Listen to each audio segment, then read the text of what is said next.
It began with the murder of an artist. A party at rich boy Lawrence Wellington's manor here in the city of Urbia. Lights went out, they came back on, and comic book artist Blake Jackson was dead. I showed up the next morning to investigate, came as soon as the butler, George Harrison, rang my phone. Did some thorough investigating, went back to my office and researched some more. Decided to interview every suspect who attended the party. Started with a rapper. Next suspect was a girl, Ivy Taylor. Love at first sight thing, you know how it goes. Moved on to Suzanne and Deborah Simmons, two masculine females who sit outside and drink tea all day. Had an argument with my mom. She and I weren't on the best of terms ever since my dad had left the family years ago and she refused to tell me why or where he went. Did some more investigating. Went on my first movie date with Ivy. Discovered I can have fun while still being a detective. Then there was a guy at a bowling alley who talked about killing a lot but wasn't actually the killer. We mustn't forget the girl who talked really slow and forgot what was going on multiple times mid-conversation. And then Timmy Sanders. The strangest of them all. Rambled about every thought that crossed his mind. Also, I think he might live in the sewer. I made the decision to visit the Big Apple, where Blake's family lives, in hopes of finding out some details about his life before being murdered. I met a grieving mother and two funny little sisters. Had another date with Ivy, where I wore something besides my detective coat for the first time in years. We talked about real life stuff, not just the case. Then we had a dance. Way out of my comfort zone, but still wonderful. I had a nightmare that Blake was telling me he wanted the world to remember him. That's when I got my head back in the game. Visited my grandmother and oddball grandfather. They sparked an idea in my head that ended up helping me solve the case. I realized that George had given Lawrence a drug that made him susceptible to persuasion and forced him to murder Blake, which meant that George was the true murderer and Lawrence was just the weapon. I fought George, and won. He went to prison after that. I patched things up with my mom and with my twin brother, Jacob. Yeah, sorry for not mentioning him before. Ivy and I agreed we're still going steady, and then I went out to find my dad. Of all the people in the world, it was Timmy who told me that my dad had passed away without me even knowing. A heart attack killed him, and my heart was broken after hearing that news. I walked to my office and sat down. Then my father came to me. It was a weird daydream, but it felt extremely real. He even left behind some breadcrumbs. Anyways, I finally had closure and all was well. But then George gave me a call from prison, promising to get his revenge. I've been waiting for a year now and he hasn't made a move. Everything's going pretty good. Urbia is safe. Oh, and I don't think I mentioned my name. Julian.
What's good? Timmy Sanders. What are you doing sneaking up on me like that? Sneaking up on people is fun, man. Don't you remember the last time? Yeah, I was at the dude's house or something. Wasn't that your dad? Didn't he die or something? Yeah, I remember. Yikes. Okay, that must sting. But think of all the cool people whose dads have died. Like Luke Skywalker. Though his dad actually didn't die. He came back, but then he died at the end. Simba. Rest in peace, big guy. Hiccup, How to Train Your Dragon. Spoiler alert, just in case you haven't seen the second one, am I right? All I'm getting at is that your dad's death might be the start of your hero's journey. That was surprisingly motivating. Thank you, Timmy. What are you doing with your hair, man? I was really digging the whole man bun thing, but now you got the half up, half down, whatever you got going. Kind of like, Thor from the Dark World. Maybe a little Legolas from Lord of the Rings. Just a little less blonde, a little less handsome. You know what I mean? That went from a compliment to an insult rather quickly.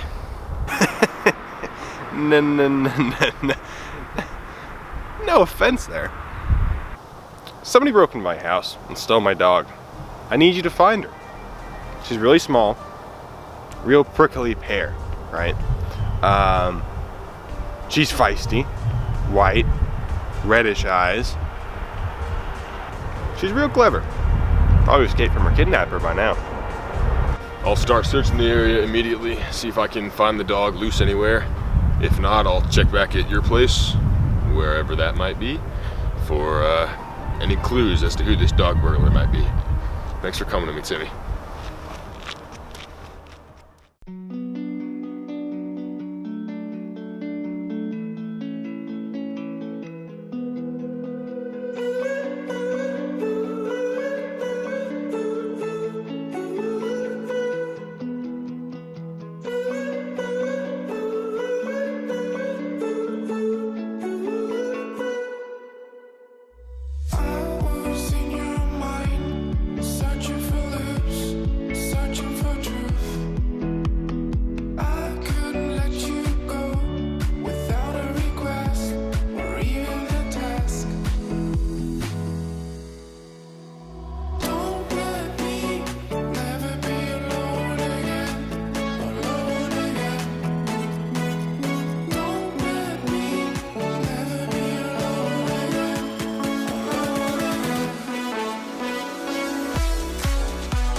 Timmy.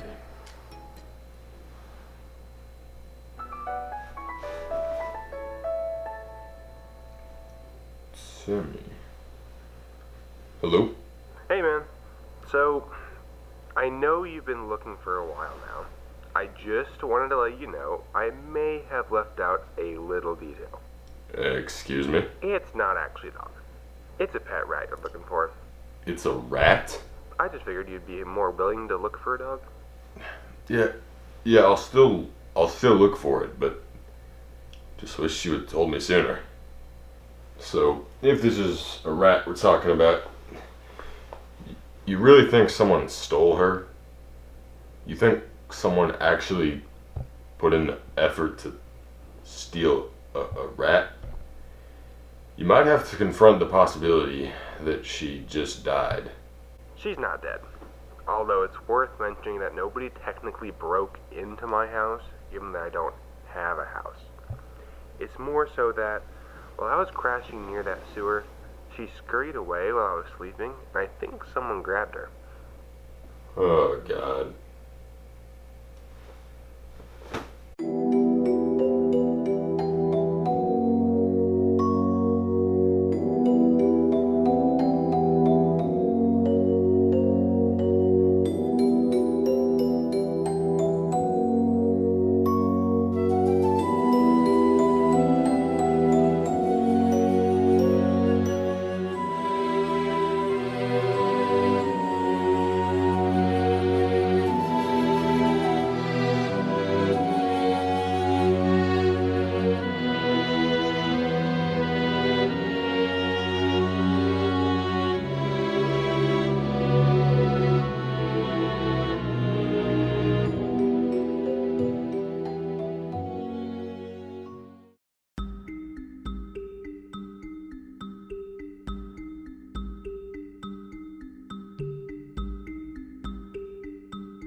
What's going on, brother?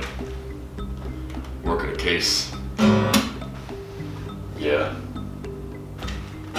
Don't work too hard, aight?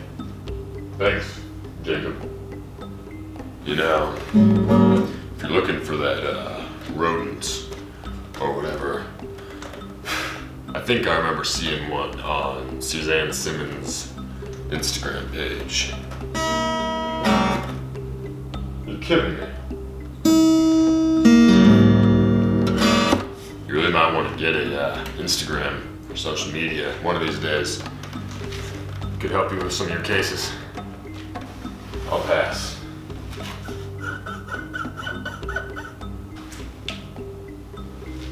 Thank you.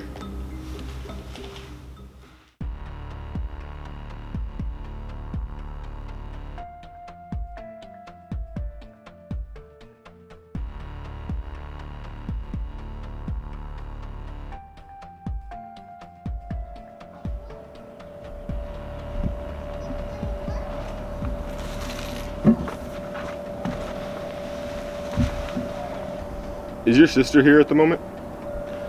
Oh, don't worry about her. It's just you and me now, honey. Not to assume your intentions, Susie, but I am in a relationship myself. But don't worry, it's you I'm here to speak with, not Deb. Good. So what's on your mind now, Blue Jay? Working another case. Oh me, oh my. What happened this time, PB&J? Missing pet rat, apparently. I heard you have a rodent, presumably the rat, that you've been posting on social media. Oh, it's not a rat. I found a little hedgehog roaming the sewer around here in Urbia. Hedgehogs are a huge craze on the Insta, so I had to come here, snatch her up, and use her to gain likes and follows. You understand, don't you, J-Mart? I do, but the animal does belong to someone else. If you're not too attached, I'd like to return the hedgehog to the owner's custody. Fine, every kiss begins with J. Just make sure our owner takes care of her. She's a sweet thing. Come, I'll get her to you.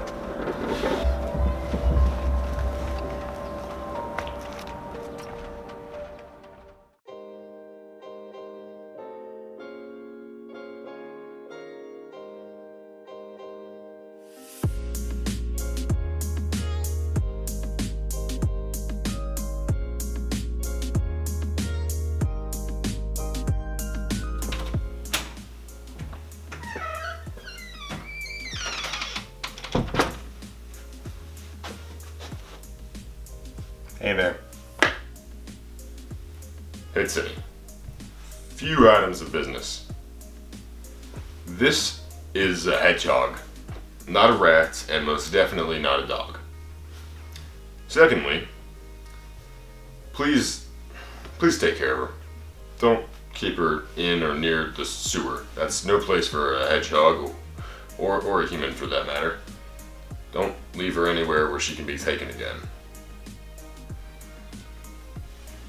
And lastly, if you ever need a place to stay, or anything for that matter, you know who to call.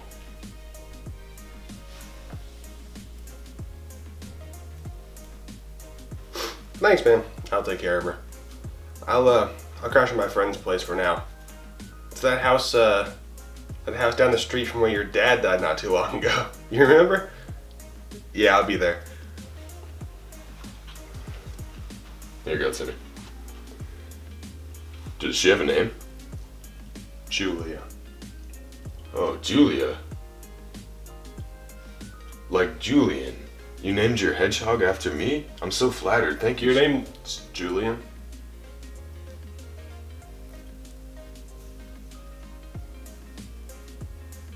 I know you feel like you want me, and I guess in a way you do.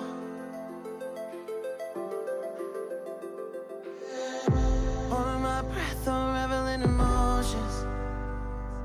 I need some space to think this through.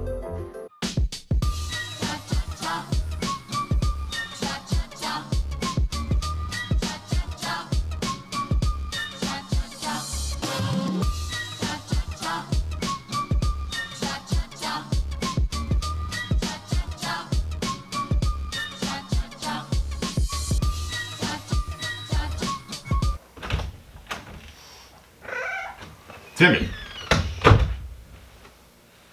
What are you doing here? You know this is my house. I thought you said I live here now. No!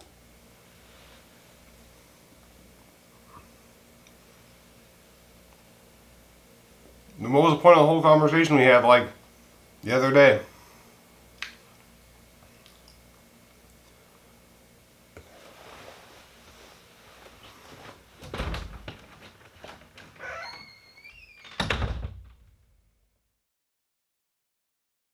Call me on